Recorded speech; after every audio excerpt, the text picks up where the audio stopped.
40岁的吴建豪和新加坡百亿千金石真善超过5年婚姻完结篇，双方在去年12月离婚，男方去年6月连寄2封离婚协议书给女方，也让原本求想和的女方心死，主动寄新版协议书，正式离婚。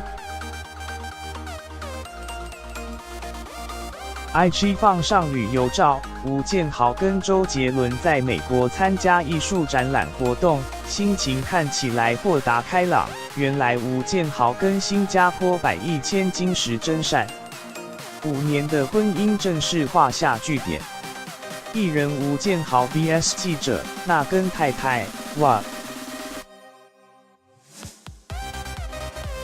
吴建豪2013年11月结婚之后，才1年就在 IG 撕破脸，更屡屡传出婚变消息，每次被问到太太总是不愿多谈。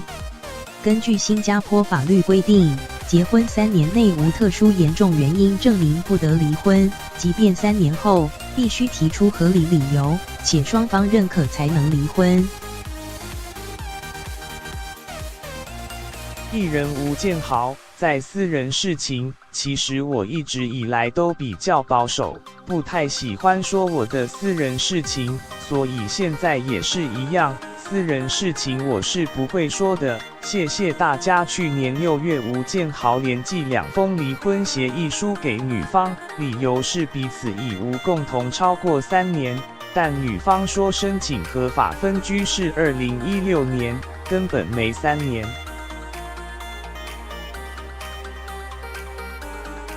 第2封理由改成老婆不支持他事业，兴趣不相同，但女方认为对方不再告诉他行踪，他当然无法支持。女方想求和，但连2封离婚协议，让他心碎，主动寄新版协议书，双方在去年12月正式签字。